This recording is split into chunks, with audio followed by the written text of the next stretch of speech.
All right, everybody, I'm Bruce, K1BG. I'm going to talk about radio contesting for beginners. I know we have a number of new or newer hams here who probably have not participated in any on-the-air contests. And my goal tonight really is to not turn you into a contester or give you a lot of experience. My goal here is to show you, if you hear people calling CQ contests, that kind of thing, to recognize that there's a contest on the air and to kind of know what to do from that point. So, and I've checked out some websites on my laptop. I've got some YouTube videos, links that are stored. And when we're done with the presentation, if people are interested in actually hearing some guys in contests, there's some videos of this, and I'll bring those up. So anyway, here we go. So basically, if you get on the air, you hear CQ contest. What does this mean? Sometimes the big contests, you'll get on the air and there's pandemonium on the air because it seems like everybody on the band is involved in the contest. People don't understand what this is. New hams typically don't understand what this is.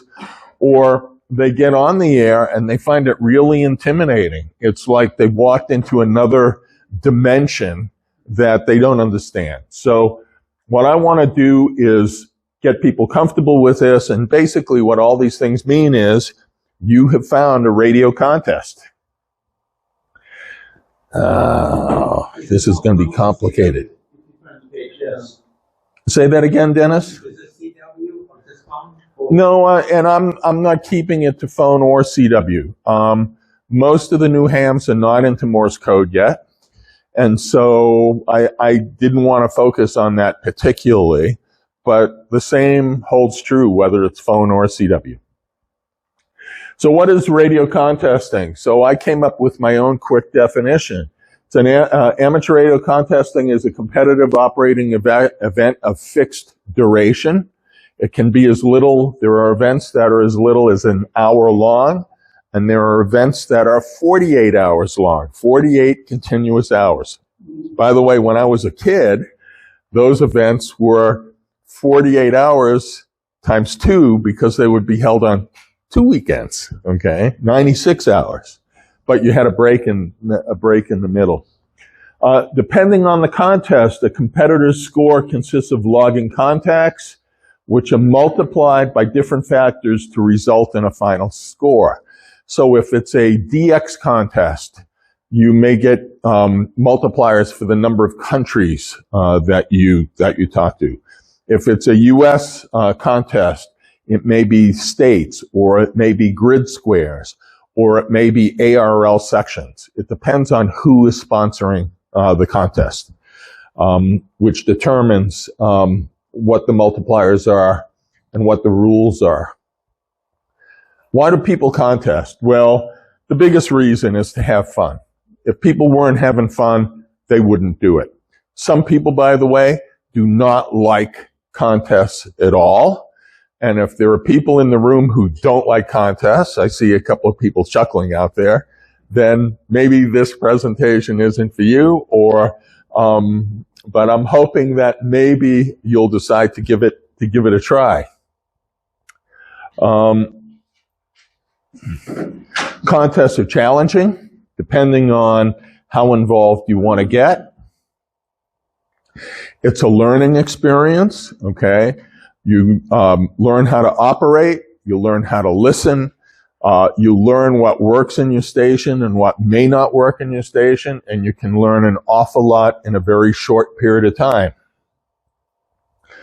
I already talked a little bit about improving operating skills. You meet people and you make new friends. This is one of the things I love about amateur radio. Now, I know I have a friend who says he never made a friend in a radio contest. And that's probably true, okay? But when the contests are over, there are plenty of opportunities to meet, either on the air or in person, people who are in contests. and it gives you something in common with them, and it gives you a reason for building friendships. If you're into awards, like WAS stands for Worked All States, okay, and there are variations. So there is 5 band Worked All States. So if you get on the air multiple frequency bands, it's a great way to build your Worked All States. DXCC stands for the DX Century Club. This is, you get your initial DXCC award after getting 100 countries confirmed. And DXCC also has variations. Single band DXCC, 5 band DXCC, I think 9. You just came up with a 10 band. A 10 band DXCC. So there are variations, but you have a lot of stations on the air during the contest. And in some cases, it's a really good opportunity to find those rarer countries where you'll happen to have a contester who lives in that country who gets on the air for that weekend.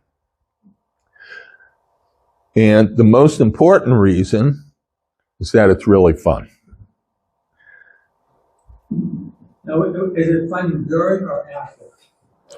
So Dennis, this is a really interesting question. I'm a little bit older than some of the people here. And in the old days, when you logged using a pencil and paper, it was miserable after the contest was over, because if you didn't log every detail, your head would explode. So, for instance, if you changed bands but didn't make note of the band change in the log, you didn't know which bands you had multipliers and contacts and things on. Okay, it was miserable.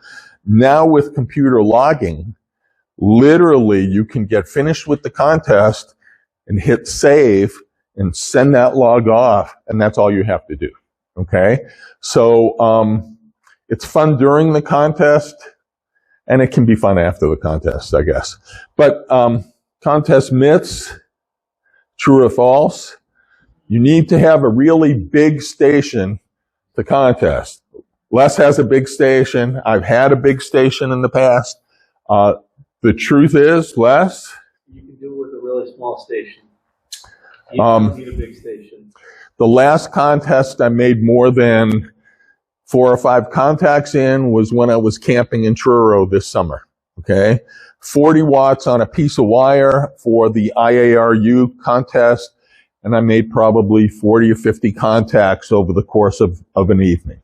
Okay? Or as complex as you make it.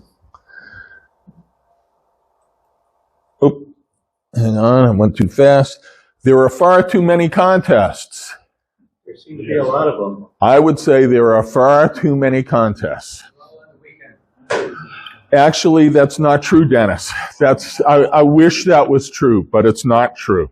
And I was looking at some of the online places where they list the contests, and I have links to those. I'm not sure we can get out, but I counted over 50 contests in October, over 50 contests in November. And they're not all on weekends. And by the way, they didn't include things like the CWTs, the 1-hour operating events. Those weren't included. So I found another like half a dozen operating activities that weren't even on that list. Contesters are rude, conceited egomaniacs. I would agree with that.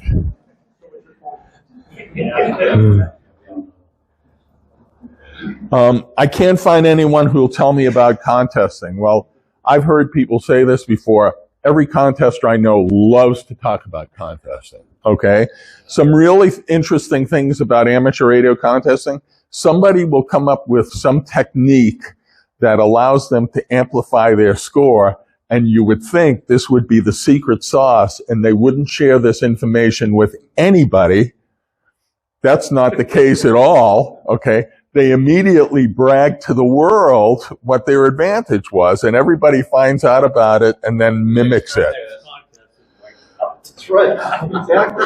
So you have that. And I also tell people, you know, if you're into golf, okay, if you're into a sport, you're never going to get to play a round of golf with Tiger Woods in your life, okay? And yet with radio contesting, you have the really, really big, well-known contesters, and you'll give them a call and they come right back to you with your call sign and give you a signal report, and they get points for talking to you. Okay? So, think if, Tiger Woods could shave a stroke by off of his golf game by playing a hole with one of you, we'd all be playing golf, and he'd love to be playing golf with you, but instead you got to watch him on TV. So, contesters will talk a lot about contesting. If I had a big station, I could win contests too. I hear this all the time. And my response is, I could have been a rocket scientist if not for the math. So if you've ever watched the Boston Marathon and you've seen the people at the starting line start, how many people in that marathon do you think have ever won the Boston Marathon? And the answer is not more than a handful. How many of those people do you think have ever won any marathon or any running race of any kind? And the answer is probably not more than a couple of handfuls, okay? They do the activity because, now, I haven't run a marathon, and I can't imagine it being fun, but I imagine they get a lot of enjoyment out of running a marathon, okay? They prepare for it, and they run it.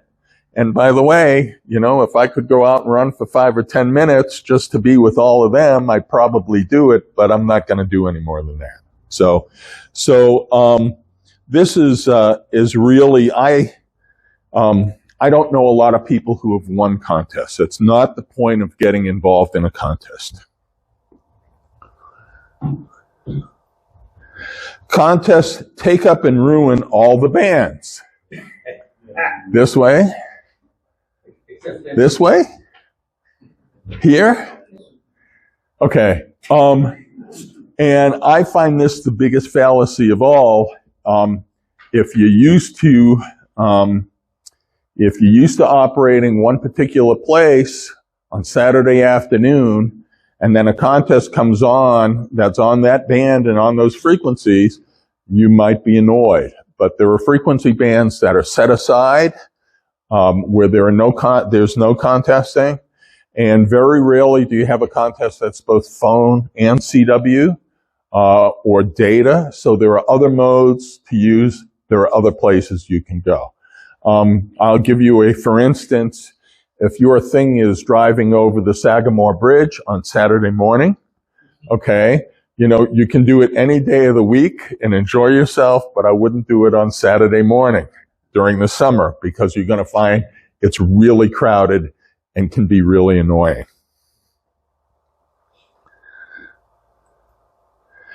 Field day is a contest. I originally, by the way, I took an older presentation I did for the club that was before field day. Who thinks field day is a contest? So some people will say field day is a contest. I think a field day is more of an operating event, okay? There is a point system. There are people who are very serious about field day, and it depends on the group that you go with. But for casual contesters, okay, contesting is not a serious thing, and I consider myself one of those people. All right, so most contesters' first contesting experience was? Sweepstakes was mine. Sweepstakes was yours? My first contest that I have a story for that. The first contest I ever participated in was what they called in the day the Novice Roundup, which was the novice class license was the entry-level license. And the first field day I went on, I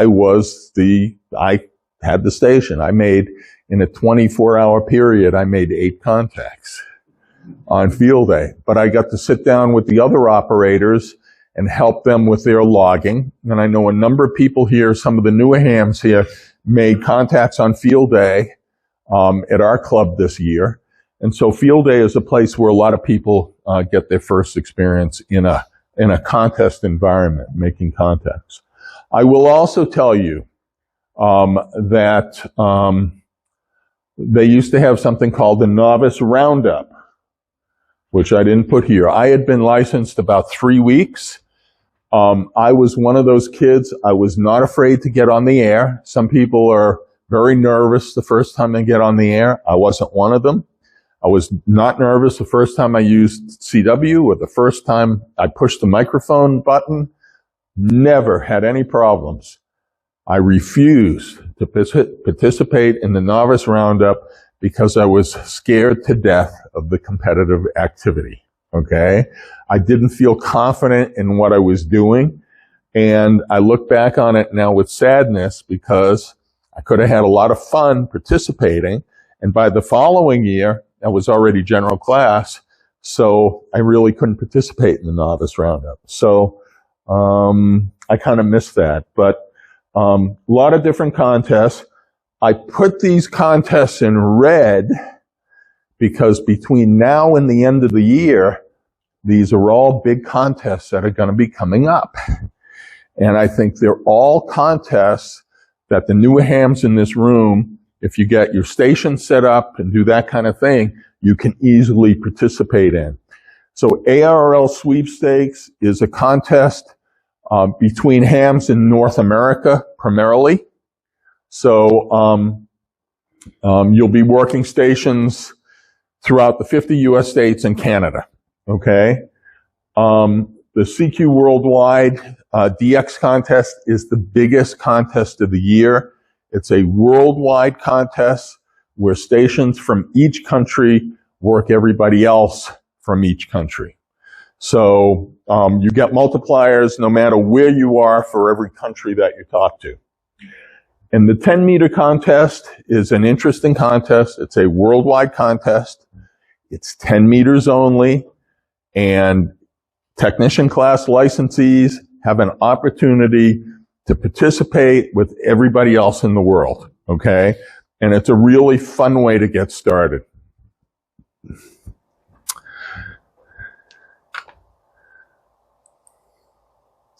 All right, so how does one participate in a contest?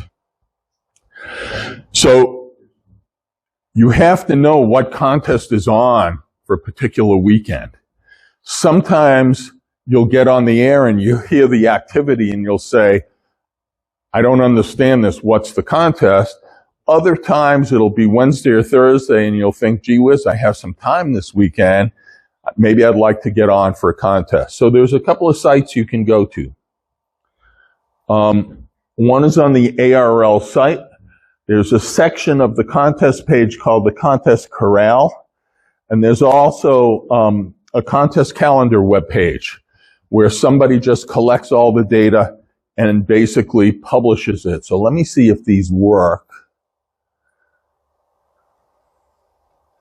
Hey, so this is the air. Oh, You gotta move it to the. There you go. okay, hang on. Yeah. Just next to it. Okay, so this is the ARRL page. And if you slide down, these are all the calendar for the ARRL sponsored contests. But you go down here and this Contest Corral shows you what's on for any particular month. So October is here, and these are all the contests for the month. They're listed by the date and the time that they start, and the finish date and time, the frequency bands, the contest name, the modes, the exchange. You really kind of have to know what the exchange is for the contest. What's that? Well, that's only about half of them because I'm only showing you down to the 11th of the month, right? Okay. So this is the ARRL page. If I go to the other page, it's actually, come on. quite similar. So he breaks it down 8-day, 5-week, 12-month, okay? So if I look at just the 8-day calendar, he not only shows the contest name, but he shows the date and the day and the times that the contests are on, okay? So if you hear activity on the air, you should be able to go here and say, aha, that's whatever the contest is, okay? I have to be able to get rid of this without killing this. I think the magazine this month is dedicating it entirely to contests. It is. Correct, and that's because the fall contest season, those contests I showed you, okay, a couple of those are ARL sponsored. And if anybody is interested, shoot me an email and I will grab a PDF of that section of this month's QST and email it to you so you can have it electronically if anyone is interested in getting that. And by the way, I'll send the whole section so you'll get the advertising and everything else. So you check the bands for contests. That's another way to figure out what's going on. Understand what the nature of the contest is. I mentioned earlier DX contests versus domestic contests, that kind of thing. There are some real obscure contests that are out there that may not be worth participating in. If you want to jump in and make contacts, you have to figure out what the exchange is. So here's what's interesting. Some contests will have a SIG report and a number, okay? Sometimes the number is a sequential number starting with 1. Sometimes the number is your age. So I jumped into contests where I send, 5901, and the guy says to me, nah, okay, that's wrong, okay? That's wrong. I'm looking for your age. And so then I have to, give him my age. So it's kind of worthwhile to try to figure out what that is. If inclined, get some contest logging software. I recommend N1MM. Not everybody prefers N1MM, but if you get the contest logging software, pick the right contest, it will not only give you places to go to the rules and look at what the rules are, but it limits your logging to logging specific information. So it actually helps you with the logging function. And it's free. Mark? And it also, you connect it to your radio, and it'll automatically enter the frequency, the bands, and stuff like that. And the mode. In the case of CW, it may even pull the call signs out for you, but you can even see that. Nah, it's not there. It's not there yet, but there are other things that do help you. So packet spotting, those kinds of things. It's free. Yeah, but it's Windows only. Consider it. That's true. Free. There we go. Have the contest exchange prepared before attempting a contact. Now, I'm going to assume that you're calling other stations, and so you will listen to the other station, and the other station may say, on the previous contact, you're 59 Missouri. Now you don't have to copy that when you talk to him. You already know he's going to say 59 Missouri, so you don't have to get it right. Okay, and so you may have to listen to 2 or 3 contacts if he's a weak signal before you copy the exchange, but everybody starts out in contesting the same way. They start out slowly, they listen a lot, and so have it prepared so that when you give your call sign, you don't have to actually listen and copy to what he's sending you. You already know what he's going to send you, okay? Sometimes, and we'll see this if we stay for the video, there's a sequential serial number that's given. So you know from the previous contact what the last serial number is, so you should be able to prepare for the next one, what the next one is. So this is also a pretty good strategy. But the most important thing is get the contact in the log, okay? Log it so that you have a record of it. If you want a card later, you can get a card. If the other station sends you a card, you have the information there.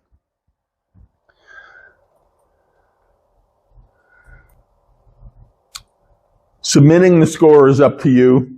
If I'm serious, fairly serious about an activity, I'll submit the score. If I'm not serious, I don't bother to submit the score. Now, if you don't submit the score to the people that you made contact with, not get credit? That's a really good question. The answer is they usually get credit. It depends on the contest.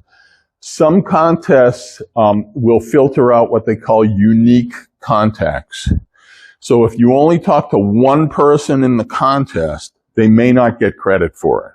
So my advice to you is try to give out 3, 4, 5 contacts so that when they check the logs of all the participants, you'll see your call multiple times. And even if you only make a few contacts, it's a good idea to submit the log because people who submit the logs allows for the cross-checking. Even a few contacts is helpful. Yep, and it's pretty easy these days, particularly if you computer log to submit logs. And can you use those contacts that you've made during the contest for like a logbook of the world award? Yep. Sure, absolutely. That's one of the benefits of contesting is you bring up your totals faster. Yep. And, the contacts are very quick. So, you'll get, depending on how serious you are, 20, 100, 200 contacts in a weekend. I've usually worked the XCC in the weekend. Well, you have a bigger station, and I'm sure you can make more than a couple of hundred contacts, but yeah, they all count equally to rag chews or any other contacts that you make. Some of the debate going on about contacting is you have to get a signal report and the information, but everybody is 5'9". Right. Yeah. So do you know the reason for that, Dennis? Yes, I do know, but it's not fair. But do you know the reason for it? What is the reason for it? The logging program doesn't know anything else except 5'9". Correct. So in the old days, they used to give a real signal report, and you would write it down manually because whether you wrote down 5'7" or 5'9" manually, you had to write it. Okay. When they went to computer logging, the default field is filled in with 5'9". So everybody just started giving 5'9" for the report. And I agree with you. I think it should change, but not all contests give a signal report. Okay? People are debating whether to even keep it. They're saying you don't drop it. Well, on the other hand, if I know people, Dennis, that are real pains in the butt who send real signal reports and they log the real report when they send it, and then I'm forced to log the real signal report when I receive it. And I do. So. You can override it. I noticed that before computer logging, in a contest when they're talking about everybody's a 5'9". Unless the guy has to call you back 2 or 3 times, even back then, automatically during the contest, everyone was a 5'9". And so And I thought the same thing. I'm like, well, why even bother? And so, Mark, I go through, Mark, my old logs, okay, and there were many contacts that weren't 5'9" back in the day. You want to stir somebody up, give them a 5'8" and see what happens. Is it considered polite to give them a real number, like a 5'7" or something? No. You should do what you want.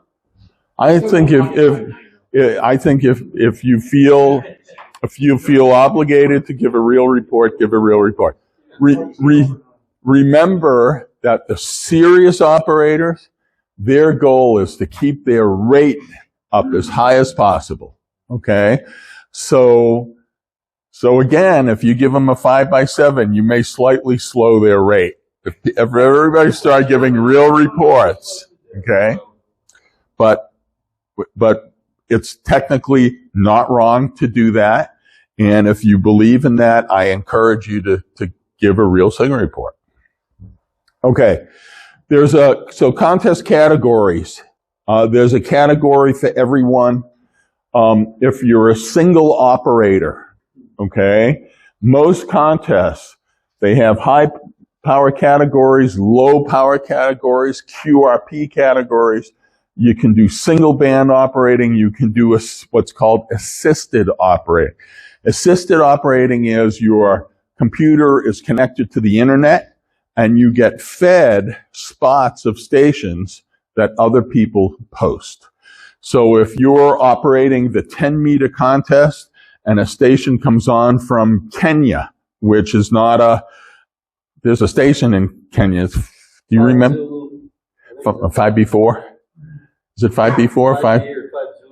I can't remember. But there's like one station in Kenya that gets on for contests, and you may not hear them as you're tuning the bands, but if you're getting packet spots, that call sign pops right up, and you can click on it and go there and get in the pile up and try to work the guy. So that's what assisted is. And again, the contest sponsors feel that this is an unfair advantage over the traditionalists who don't use packet spotting, so they're considered separate categories. There are people whose goal is to have very low scores, but win their category. Okay?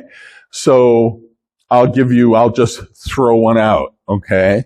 It'll be a DX contest, and they'll decide that they want to compete in the 15 meter single band QRP. Okay? And that's all that they do. And they'll make 20 contacts, and lo and behold, their call sign will be listed as the winner for that category, and maybe nobody else in the country competes in that category. Okay? Very obscure. So there are people that like to do that. There are many multi-operator stations that are out there. So I go out to K1TTT, who's out in Western Massachusetts. Dave is an interesting guy. He's built this big multi transmitter station, multi-operator, multi-transmitter, and I go out there for that. But there are people that can compete multi-operator single transmitter, multi-operator two transmitter, and people do this for different reasons. Sometimes they compete for big scores. Sometimes two guys are just friends and they like each other's company and they'll operate the contest together. And that in Mason, KC1XX, who has 5 complete stations, receivers, linears, and there are 5 of them, all lined up in a row. There's more than that, but go ahead, keep going. That's the 5 major names. And then he goes on from there. He has a fellow who sleeps there 24 hours a day. He's hired. He's a hand who takes care of it all year round. And we would say he's a serious contest. Yes. We had a presentation here a year ago, maybe 2 years ago, from K3LR, who's one of the serious multi stations. K1LZ, Crassy, who's local, just built a station up in Maine, okay, for just doing multi, okay, and he has 13 identical operating positions. All of them can access all of the antennas and all the combinations at will. It's quite an engineering feat, but in my opinion, it's nuts. But this is being recorded, so I can't go into detail, but it's pretty impressive. So there's a category for everybody, regardless of what your goals are, what you want to do. Oh yeah, that's actually a really, I forgot about that. So, aggregate club scores. We have a really great club in New England called the Yankee Clipper Contest Club. Okay. So for the bigger contests, the members aggregate their scores. There's like a half a dozen big contest clubs around the country that have hundreds of members. I don't know. I'm a YCCC member. You are any other YCCC members here? You have been at one time maybe, or? I think you sell several hundred at least. And by the way, they have great meetings, great training sessions. If you make relationships with the people there, they'll help you with your antennas, help you with your equipment, all that kind of stuff. That's for the big contests. I'd really like to kind of see NVARC do a club score for the 10-meter contest this year, and I'll show you more on that later, because I have a separate slide on that. All right, in my opinion, some winning contest strategies. I want to beat my last year's score. So if I made 5 contacts in a contest last year, my goal this year is to make 6 contacts in the contest. It's not a big goal, but it's a winning goal. I want to make less contacts and have more fun than last year. I have done this one too, okay? I participated in contests. When I was a kid, I just wouldn't go to sleep for 48 hours. I'm too old for that now, but I don't have to compete as hard as I did last year and still have fun in a contest.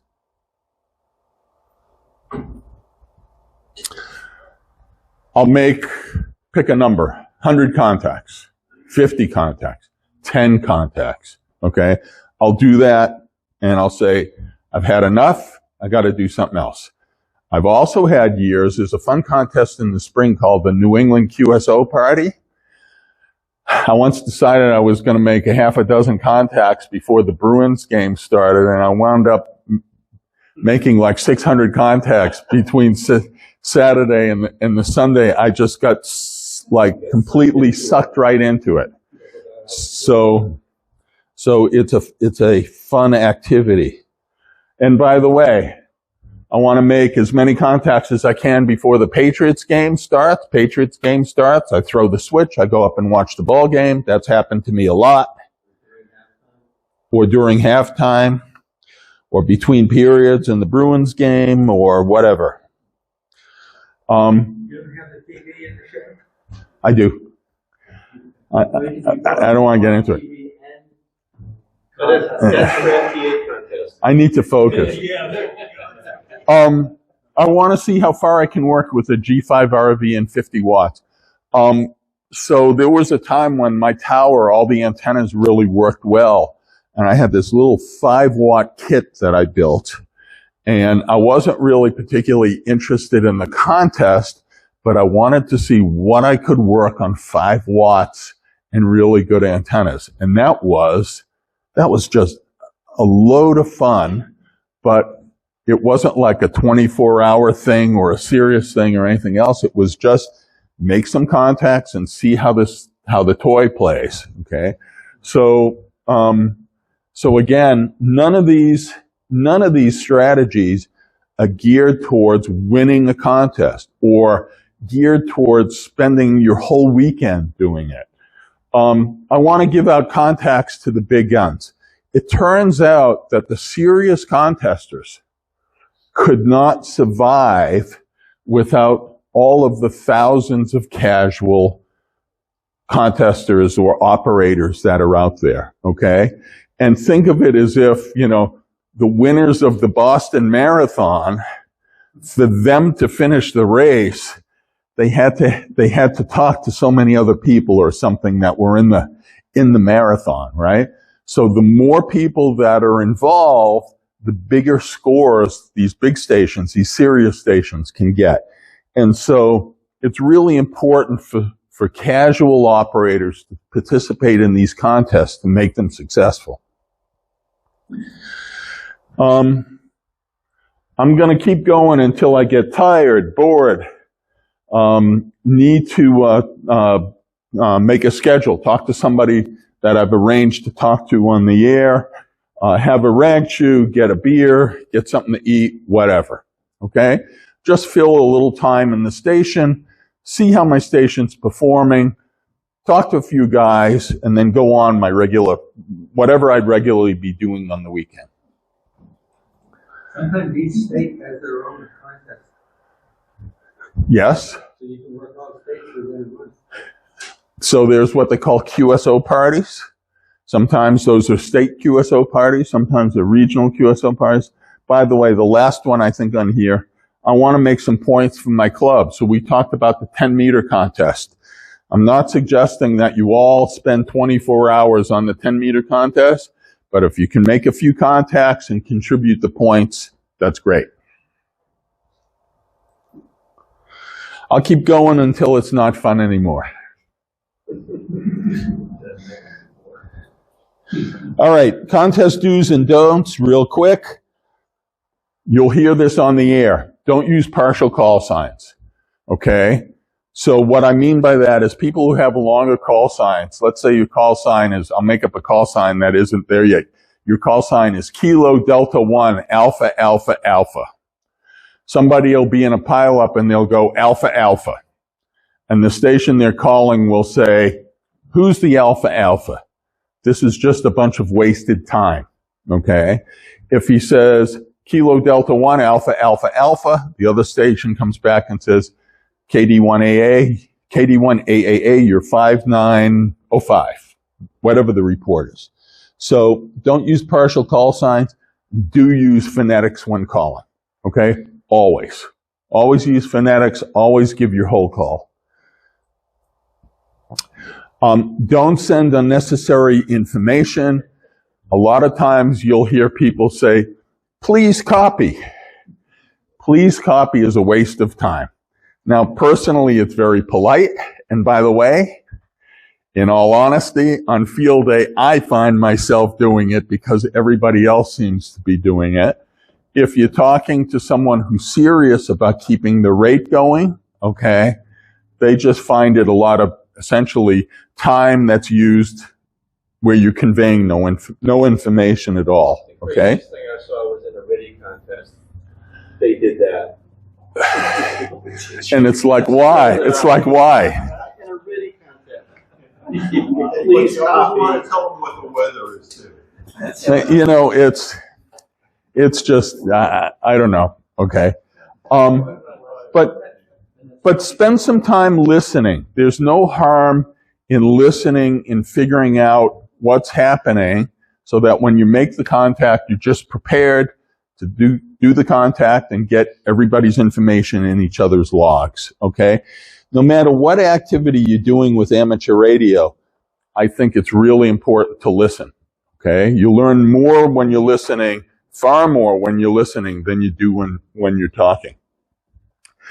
Don't call while a QSO is in process, okay? It only hinders the contact that's in process. You'll hear people do this all the time. They'll start calling and they'll keep calling their call sign, calling their call sign, calling their call sign when the two stations are trying to convey information, okay? Wait until you hear a station go thanks and give his call sign, or give his call sign and say QRZ, meaning who is calling me, looking for another station to call again. There are indicators when the previous contact is finished. Use those and call when the contact is finished. When the station calls somebody else, you be quiet until you get that indicator that he wants to talk to the next station again. We'll listen to this in a little bit. I talked about this earlier. Practice the exchange before making the contact. Know what the exchange is so that you don't have to ask for repeats from the other station. And again, have the other stations exchange before you make the contact.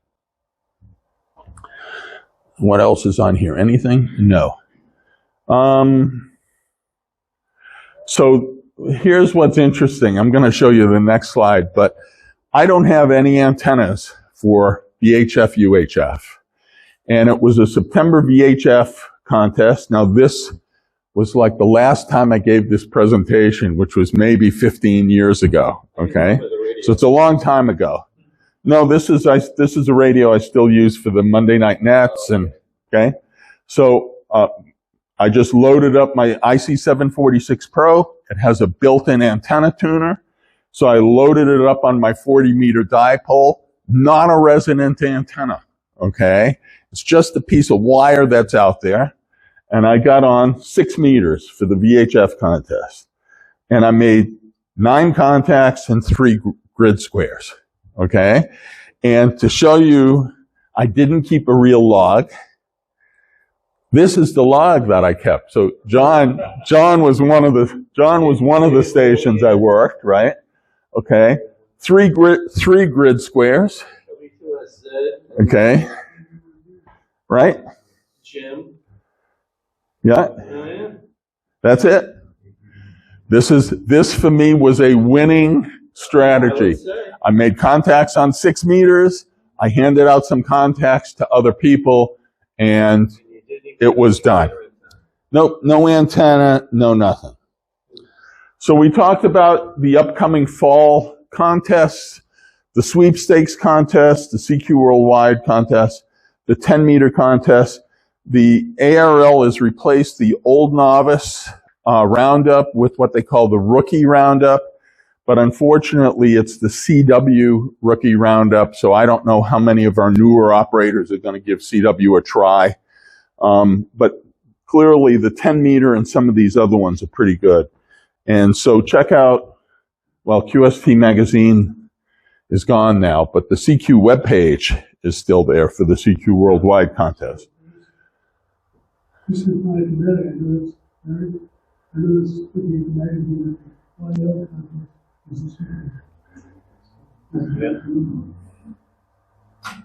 There you go. I was not aware of that, so thank you, Bill. This, I assume this is sponsored by the YLRL. Zach? The New York QSO party is also this weekend. The New York QSO party. It is. Okay. And if you're out of state, work all New York counties. Now, on 10 meters, it'll be challenging to work New York, but you may find some stations in eastern New York that you can work on 10 meters. So, like when the dance starts to close. So, how do you learn more about contesting? There's a contesting section in QST. Again, send me an email. I'll send that out, or maybe I should just put it out on the reflective. Yeah, but there are people here who aren't club members, so let me know, and I'll get it out. There's lots of information on the web. YCCC has regular meetings, okay, and they generally have good speakers and that kind of thing. Attend a contest university. Did anyone here at the recent Ham Exposition go to Contest University? Mary, did you? So it's a whole day of presentations about contesting. The ARL, if you join the ARL, there are 4 publications that you can get electronically. One is QST. There's a QEX, which is experimenters. There's one for beginner operators, public. On the air, okay? And the other one is the National Contest Journal, which has articles just about contesting, okay? For the beginners, it may be a little too much. Some of it may go over your head, but if you start getting into this, it'll be interesting. Ask hams who contest, just join in the contest. You'll learn a lot very quickly. I didn't think I had this many slides. So remember the purpose of the contest, right? This is just a review. Have fun. Experience the challenge. Have a learning experience. Improve your skills. Meet new people and make new friends. And most of all, Bob, have fun.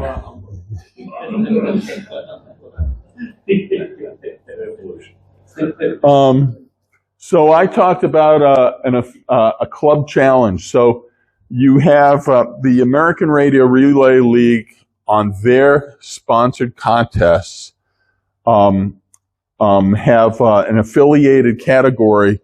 Have club categories for their affiliated clubs, and we're an ARL affiliated club. They have big club, medium-sized club, and small club.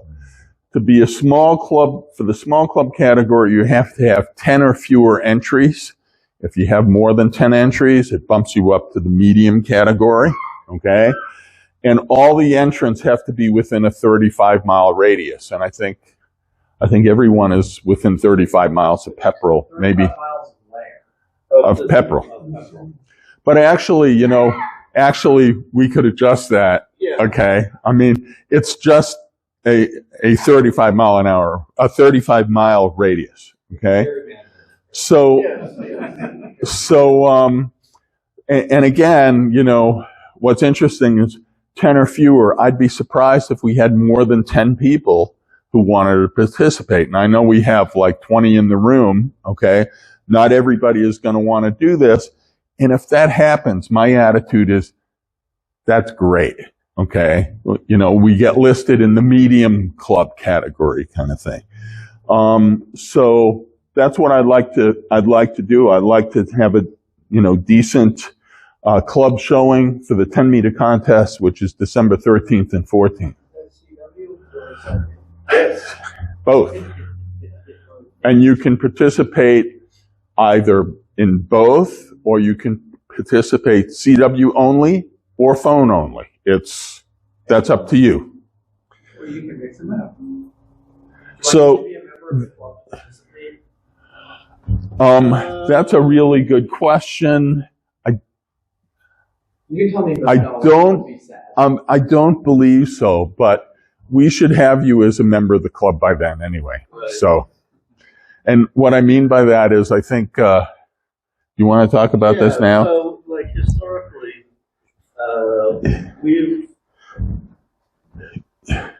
historically, we've offered the first year's membership free to new hams that have taken the class. You know, the one that me and Bruce did. It has to go in front of the board next month, but historically we do it, and I would encourage the board to take it up and to try to do it again. So these were all of the local clubs from last year, okay, across the country. So I don't know, 2, 4, 6, 8, 10, 12, 14, 16, 18 clubs. The ones in red are New England clubs. None of them are in Massachusetts, okay? And on the far right is the number of categories. The number of contestants, participants, okay? So you can see there's a couple of clubs. One here got 9, another club that had 7. So this is something for small clubs like ours, people participate in, okay? So I just thought I'd throw that out to kind of, you know. That's a good idea. Yeah. And I mean, a lot of these, like for instance, you know, here's a club had 3 participants, 9,000 points, and probably each guy made half a dozen contacts, and that was it kind of thing, right? So, if anyone is interested, I have to send the club roster to the league, okay? And I'll do all the paperwork, and we have plenty of time. It just has to be before the contest. Correct. So, and by the way, in order to participate, okay, you have to be able to submit your score, which means a Cabrillo file, okay? Good, I'm glad you volunteered, because I was not going to volunteer. I've had people give me logs on the back of napkins and say, if you want the score, go enter it into the computer. Okay. You can find the log in the garbage can out back. Go find it. There you go. And N1MM, I think, does it too. It copies it in the Cabrillo. It does it, but even if you don't use that, there are websites that will create Cabrillo files where you just enter the information. But you have to enter the information, okay? That's the point. So, so anyway, that's kind of it. And I don't know if anybody has any questions. Bill? I've always been bothered because when you're calling CQ, they usually say CQ test. Yes. And some weekends, there can be several contests. going on, and they're all using CQ tests. What would be really fun, not fun, would be really useful, is if they had an exchange published for that contest. So if it's the Michigan contest, you send CQMI. Then you know what the hell contest you're talking to. What do you think? Has that been a problem with you? Have you had the experience of getting confused by too many people calling? It's like the New English USO party. There's actually 3 contests that go on that weekend. Yeah, but they're coordinated, okay? And I agree with you, Bill, okay, that it can be confusing. And it's like, how can I put this? It's like you got on a highway with no rules, okay? You know? Yes, I don't know. It's when I said there were too many contests, you have to just try to figure them out. And then the other thing is, you did not mention the canned phrases you can put in a lot of transceivers these days. I hit button 1 and it says CQ. My goal here was to make people comfortable with the contest and be able to jump in, not talk about features in the software like band maps and all that stuff. Okay, I didn't want to talk. We can talk about that if people are interested. I'm happy to do Zoom sessions on setting N1MM and do some training and do all that kind of thing.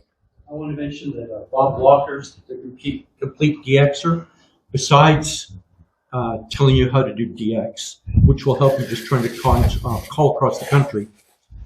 He'll also help. He explains in there how to optimize your station so it'll be more efficient. So if you're only working with 5 watts, you can work further than you would. He talks about contesting, and even though he's a big-time CW guy, he also talks about SSB contesting and concept he's made. So it's really a good book to teach you about how to communicate and how to do. And he even talks about the times when he's contesting or trying to work somebody, and he did it wrong, and they ignored him.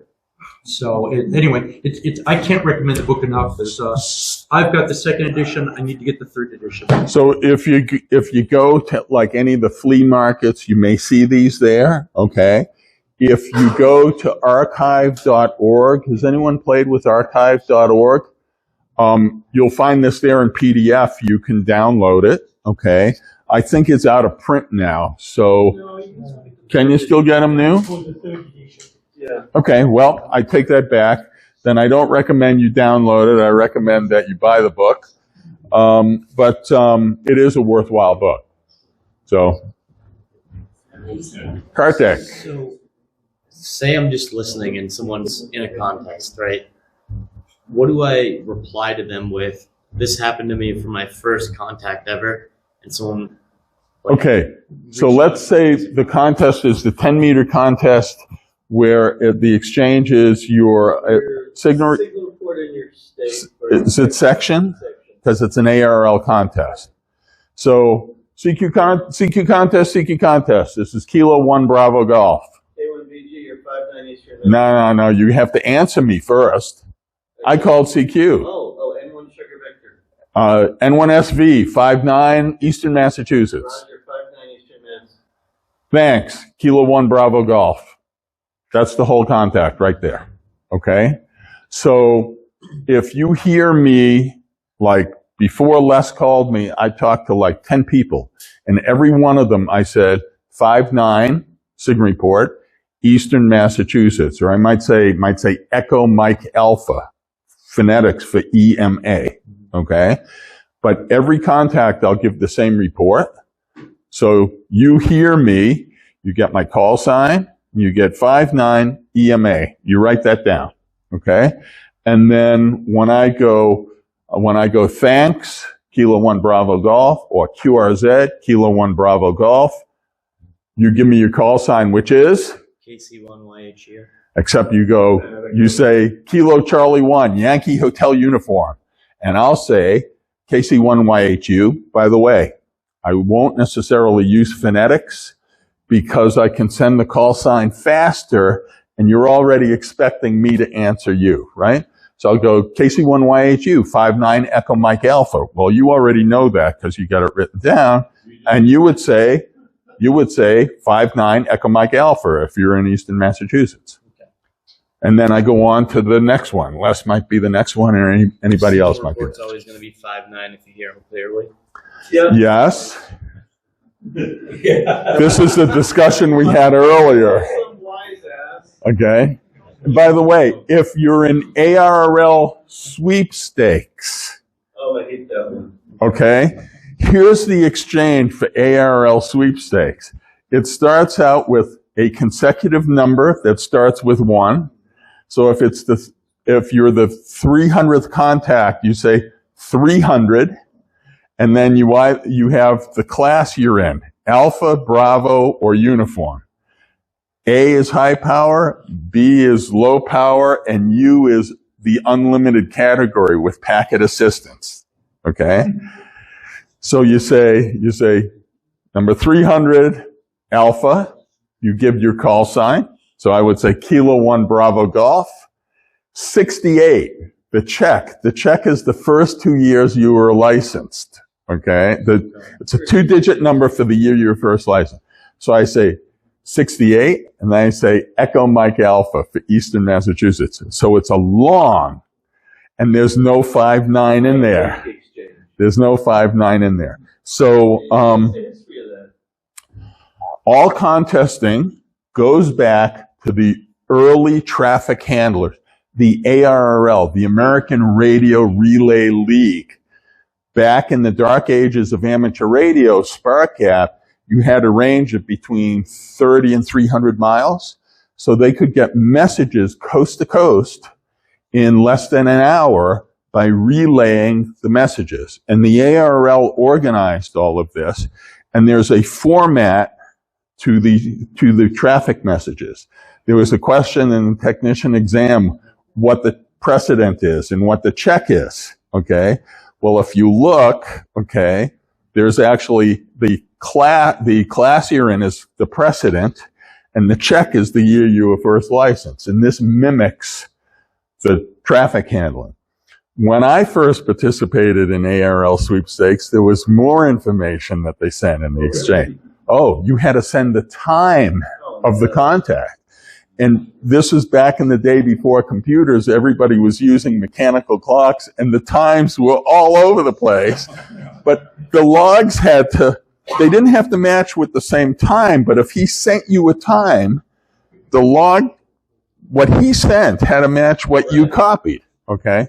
So it's crazy. But that's how it goes. And Kartik, if you're interested in this, we can do more sessions, either Zoom or in person, before like we get into contests kind of thing.